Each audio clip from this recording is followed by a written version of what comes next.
ngay do dong ta man pi te ho skin le ade sana tune chang ge ya dong mong se la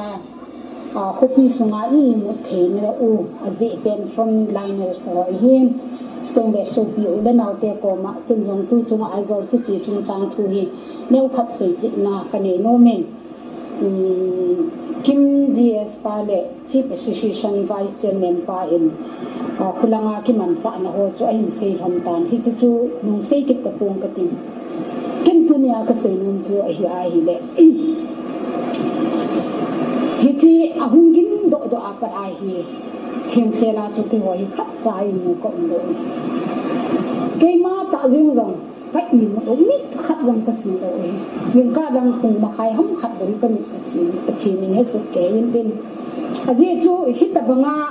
chú United chú ông kinh đó ai đấy mi khen khát nên misuse boy chú chú kinh cầm mà mua ấy cái bộ cái cuốn lâm cảm chú xin nó âm ấy na à interpretation pha chú chung bia chỉ khát bia chú đồ ta cái đồ ấy cái cái in cái gì in cái đồ in ai và mình cái công kịch hẹn mà khát lối tiền gì để lâm cái trong người ai kịch hẹn đâu thì tiếng là các tạ sần khát chú ai để second day cái gì nhà thì Central YMA pa hi president pa ông tập quân na vice chairman pa hi ni GM meeting chú lâm cái hi aman avel vela sei na chu pi ham ti le aminin boy hi vi amina na boy je ba tu chana umbrella kha do lo hi hi ji chu ipin zong le amo apa na purpose pen chu jo United chu hi je a chu amo chu na sata hi chu hi the le ti a chu request ho je mo hi na je chung jer khanai ge ki dai le amon repeated dia se chu pi ham ti le hi this is not for permanent number 1 number 2 this is not for a nomenclature basis na le chi ipiting ham tila athum na chu it is just an umbrella a forum where the Mizorams can hand over whatever the materials they receive in case of a kind ka het lu the na di ki chu ai ni chi lai ta pa chu a ji chu twa ke ka hung ki het na pen chu ka se hi na lam kai dang ngo ki het na ding ka yin chang permanent na man cha di jong hi lo nomenclature di jong hi lo ai zor ten Manipura na gen the na wal nei te chu ku ki te chu kan ki tho pi the ni du platform khat chu sin do te ti a request ba nga ase ji wa chu hi wa chu ki no mai hin ai wangin temporary manding hi jong le jo United chu upon the loading atam hi ki ha ma jing ai chi chu ki ni mo pi hi na ale ka ki pa in ke wang hi chi ahung gin do pha hin tan ta hi hung piang do ta bin na tu hin ku ki mina ki thia ku ki mina mi di ni lo hala ku ki mina mi de re ma e tha wa hi chan ge ya e bol ta wa tu ni ni ko a hi chi hi itiu le anna di mong mong ni thum man ni hi jong le na sa di we ti chu ken ka ta sa na hi na a hi jong a hi ding a hi in ti ji in jani la kong dun bin jong ka in ko te in ki hal de he ti bin ka ki pa in ke na thing a ise di we tu ni pa ku ki it na ji a ka in ki hal thele I'm very much proud of it ka ti in kan ko te ko ka ki pa ma in hit ta banga ku ki mina e ki sa na o e ki bol gan the na pun na a ku ki mina thi jong le thi ding a pan la ho in tu ni ni ko a ke ai zo la hi ti jo United a meeting a ka ga za wai ti jo United hi the di hom tin mu in so ki hal thele I'm a successful na leader ka ti ye chun ka ki pa zo in mi tam ta i hu han do ta win na chi chun tu ni ko a ken ka se ki non chu ade de now te ho from line na mo adung hang so se message so ki mun steng le chan te chapate nga gol hang ho pi upa ho hi chi ger the lo ho so se chu mai a be din ka se nom ke nen hi chi hi ke ho hin pu du da na bang so adi chara se ya chu mi jo ram ten e ki tho pi no mo hi ai le thil zo se sum le pa hi ta iza kai aminin jong se da taw ti to ai ma ba na jo mi e ki tho pi no mo hi a chu mun khata platform khana hi ka sum la lo wai le a chom chom ma ho hi ke ho in pi ham entertain ka bol zo ta po we ti pa bo che hin ai su hin yang cha khan hai se le chu neu cha khan ai hin ai bangin interpretation hi a chum chuma che do dan in aumin imi pi ti alung han na bana i lam ka sunga so pi go le pai dang dang hin jong hi chi ajo united chumang cha manipulate a bol ke ta cho to hai hi chi hi loading ai nei tu ni ko in ei ho pau tho ho se ko ma ka se no mai pon pau dang tho ho ko ma ka se no mi a ji chi meeting a chi bo nai zau so ke win hi chi nomenclature a de hi point number 1 na hi chi he dong ai he chi zo si in chi a chi la lam ko pi sunga cha pang hen kha he thiem do zo si in hi chi zo united chu tok sa jong hi chi chi ding gam le ya chi ding ai hoa giống gì giống hoa chứ cái lời khom mà hiện tại thì nhiều gì để bol bao chứ cái bol thì khác thì vậy na thì chỉ là chú chỉ dùng bol lâu đấy này cái form nằm nó ăn form huấn xây chú nó mình play chơi thì lâu đêm thì chỉ permanent na thì lâu đêm bồi cả sung mấy mà ya Mizoram lệ Manipur cái cả thì cái bị tổ thế này điều cái giả tổ thế này điều coordinate cái bol này điều platform chú thì ngay hiện tại về là sẽ hiện ông rồi xin là za hiện này hiện là khi chỉ tarik somni masanga a hin form do dinga hi minister le pau hi men sina na sata a hin pi o hi na a hi wangin chi a ki form do nai jong hi do hi bang lo min na pi ponte to chi ku kin pi langa le ku ki chi association na a hin ki sei ta banga chu imi pi ho ki dong tho de hi ku ki chi mi te to ding khom dinga ki umai hi in khulanga mi len mi la leng la mal ho zo se to ga ding khoma ku ki mi pi te da tha ding ku ki in pi cha hi poi ti tu na i he di wa ka sei lo mai ni chi chu abang the banga ajo wa secretary pa le chief association pa na sei banga chu consultative meeting i nei di wa hi chi ba hi ani ko ding ba hi a ki sei ki nai pon a hung ki ko wa le a zau the zo se zau le ka no mi nei ni hi chi ni ko a hi chi to a zo united no ya chu ni thum di hi zong le ka no ko i ti wa hang san ta i pan wa ai lo le koi nei pan pi dau hen ku ki ai thiu hin ku ki ai din diu he ya i pan ngam u wa hi le na mi pi o chu ki de in tin mi pi o dong zu ya chu ku ki in tin nong pan ki la ding hi ne hi chu teng la chu hung ki sei ta be ta mi pi ho dei dan chu kami pi te bin hi na dei dan be apom thai le nge kami pi te bin apom thai bin jo united chu Mizoram le Aizol Mizoram le Manipur ki ka a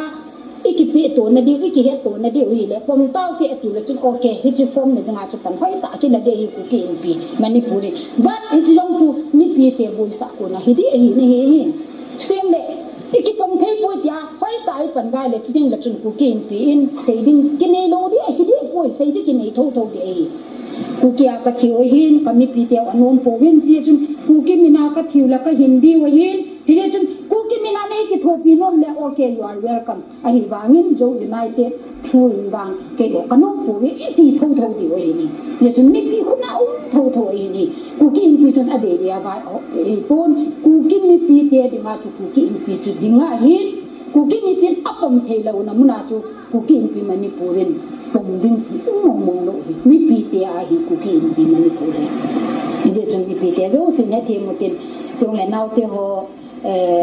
Aizola kap long chung kol dang pi ka mu in chiting le inbox sa jong tam pi hung ki thanin koi ma cha ka don poi na ko mu ba ngai dam ka thu mi a je chu hi chi ta banga common platform ma media am khat mang cha a hi a ki sei lo ngal le i ko lo si ko ma sei ding chu zo yong ki zo lo ding chiting le mi chi ki opi phat le ama no angai dan an sei phat le chun hi ham e jong na ki sa na sa na ba na lu chang hi ko ke di je ni je chun inbox a in ho pi ho hin sting le ko lin bola ka la pi lo jong na ko mu ngai dam ka thu min tu ni ne ko in na ho din na chu ku ki in pi din na hi jing ding ai hi ti ka sei do no min se chun hi chi thu a ki che ka consultative meeting in ei ka hin ai thi ai le social media a ilung thai lo na o hi chi chung chang thu a ha se ya i sei pau hi anaki control je ko hi tin na hi chi ni khuting le chun consultative meeting ni khuting le chun i dei dam che u se di lung hang lo bi ai se di hi koi ma chan mi pi lung thai lo na chu lam kai chi thei lo hin ding ai tulaya idin mono sense hi a hi ta jong hi ki hai ai poi te to khana la sa ka se nom chu hi chi chu no man nomenclature adinga ki sei le kuki in pi china to ka work out de hi phale si le lam kai kuki in pi lam kai kuki women organization for human rights min whatever kuki minachi zo si chun he chi zo united to nomenclature I bon wa I pom di ai tai ki ti hen nang le chuwa chu ka to lo hel diu hi ni ka work out diu hi ni hi la phat chom cha khana ding a hin hi chi ai zol le se banga chu manipur ki ka adinga ai bu we akiti ji a chu agi lo ki chang khabe se en te ti na to cha chu ati le la ho poi ki ti a ki hu ngai hin ai bang mi pi te ki dong thau thau le hi ti chu a be la hin chu na ka hin ni e chi zo unite bi za dham kha ta ki panga hi in na tu lai media ti whatsapp hoi thu la lo hi ki ti wa nga mi zo si opinion pool ki la na mun dan khat panga ta ten cha hi nau te ho koi le e ho sung ji nga long atam zo hin mi zo ki su taw te ti tam mi ta zo mi zo ram ki bel lo wai le I thi di wa hi mi zo ram to survivor point ko sa I se zo ala tu chu nga ji ahung gin do pha na hi langa kuki tai yung gin do pau hina chi neu khat kaga bi ham balance kaga bol nom na khat chai hi in chi chun whatever tu nya kaga si be nom chai hi le mizoram te in a focus fu pe mi ha mon kam cham ta si chu ai le kang pok pi teng le cycle teng no par sandil hi chi langa hin ka thin pi ho ya phung zo thei po ya ti zo hiji ya chu hiji tu a I sei pa o chu ami de do lo pa chu ken ka kamin zong ka sei do da tang ka tin ka sei do no min hiji chu a ki form do zo ting le chun ali so zo sing hai ta la di for example frontline is that enable na tua ga ti nga chu cycle la nga is that relief game is that chiting le displaced person is that chiting le kang pok ila nga is that say la cycle gam kai bong ku ki hala ka ma tam ni cho kang pok pi la na ting le to jong dunia chandel ka tin palien bong tang boi ki ta na ta chu affected mun hi ga khuti sei du nga chu ku ki in pi manipur cover area hi ta pen ki suffer hi cho ji ja chu amo hin ase na wa chu to kan thodu le chu chanpur se sa ki confine da na jong hi he chu amo hin cha amo hin ka focus mo su chu district dang Kangpopi district cycle lang na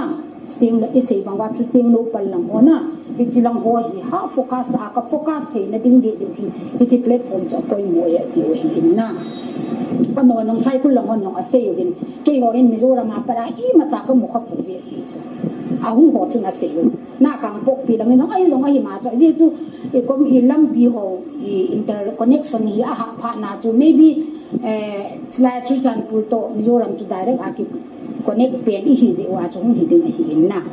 ji a chu hi ji e concern da no district dang a ho a ha concern mo su ve ti chu ka ga se do no mai hin e ki thu pi ma tho hin e ki thu pi nom jing na lai we hi ji a chu hi ji platform chu poi mo hi ni chung hi ji ka hin tha se nom do na pen ta chu pi ham ti a hi de pi ki se dam imin man na di wa ila pau chu a zo bin secretary pa na se chin cha ni na iminu hi mang the lu di ong sai ni se yong ong sai va no in tu chungal hi kuki le me le ga le ti me te versus kuki versus me te hi chi chu poi ma chan a hial the lo de e on jong president me ni pi bo jong le hi cha chu I chi jing di we hin la zo wa ka se ta bang banga chu hi ta banga thil pha ki bol do na ti chu hi jong le lung min lo sa lung thin na sa hi chi no ya chu hi chi I bol sa nga chu I het jinova I minova hele okay well and good ai wangin hi chu ki het thi pon te ki pom the pon te ti wai le e ho ku na na lai a ve rin repeat ke ning ka ting hi chi zo united ki ti pa hi adi senin chu chan pur sunga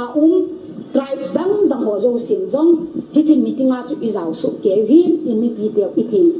siam sau I the I het them sau nga lin tin hi chi hi nomenclature ki jang the lo de hi number 1 hiji gar sung se bawa Mizoram le Manipur ki ka a iki zot to na diu le thil le lo iki pi to na diu platform bo chu hiding ai and this is not for permanent hiji chu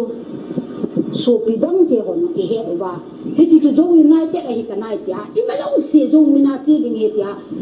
whatsapp ba now te ho a he thim lo ho thu I mo se se chu